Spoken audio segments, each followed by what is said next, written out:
my name is Michelle Henry. I'm an RKC instructor, and this is my student Laura. And this is part one of my kettlebell swing tutorial. So the kettlebell swing is one of my favorite movements. It is a powerful, dynamic, graceful movement. It works the whole body. It strengthens the posterior chain, so it strengthens the lower back muscles, the glutes, the hamstrings. It strengthens your core, which includes your abdominals, and it burns a lot of calories. So if one of your goals, or a couple of your goals, is to lose weight and lose fat, this is a great movement to learn.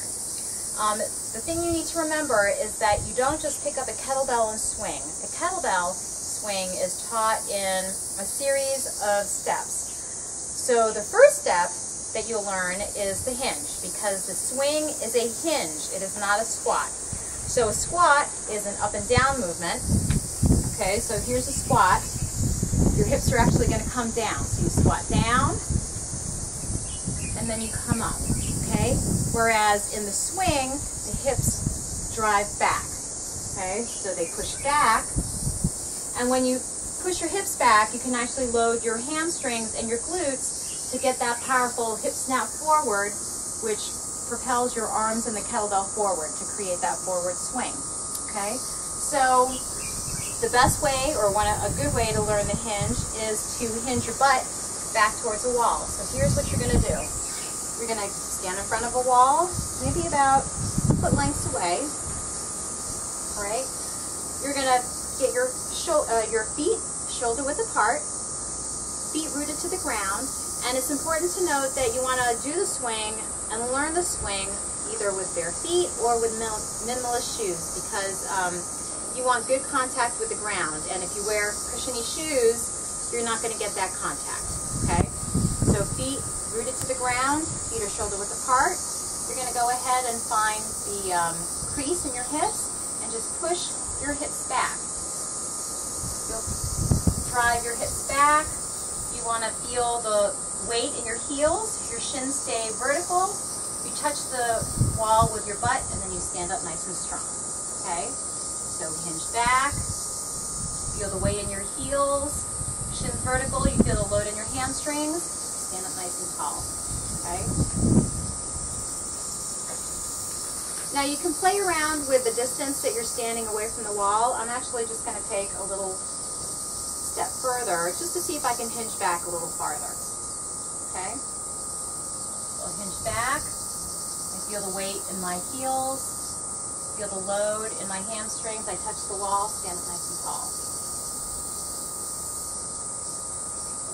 Okay. Ready to try it, Laura? Absolutely. All right. Okay, so Laura's going to set up with her feet about shoulder width apart, about a foot distance away from the wall. Her feet are rooted to the ground. She's going to find the crease in her hips and drive those hips back and stand up nice and tall. Okay, so take a little farther. Just take a little baby step forward. Okay. So again, as she drives her hips back, her shins are vertical, the weight's in her heels, she feels the load in her hamstrings. Go ahead and stand up, and just do maybe about 3 more. Okay, so drive those hips straight back. Good. Feel the load in your hamstrings. Make sure your shins stay vertical and your feet stay rooted to the ground. Okay. So you want to practice that hinging with your butt towards the wall, and when you get the hang of that, now you want to make sure you're hinging with a flat back or a neutral back. Okay, you're going to take this rod, you're going to put it behind you, and you're going to make, I'll switch places with you, you're going to make 3 points of contact. Okay, you're going to have contact with the back of your head, you're going to have contact in between your shoulder blades, or in between your shoulders, and contact with your tailbone. And then you're just going to hinge, making sure you keep contact with those 3 points. So hinge back. As you hinge back, your chest will come forward.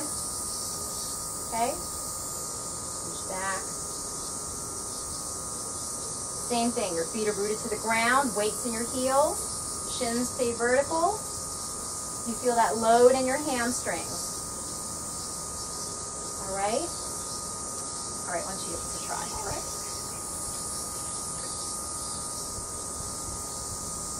Okay. So make sure you have 3 points of contact. Stand up nice and tall. All right.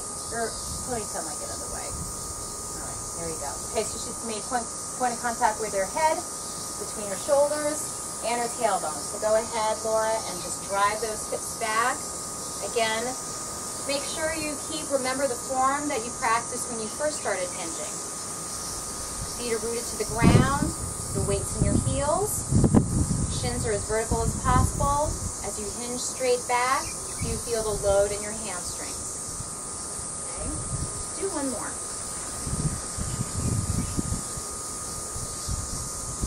All right, and also do one more. So you notice the pull came off of her tailbone. You want to make sure always to keep 3 points of contact. And one more time. All right, okay. So what this does is it just ensures that you're not hinging back and rounding your upper back or hinging and doing an excessive arch in your lower back, okay?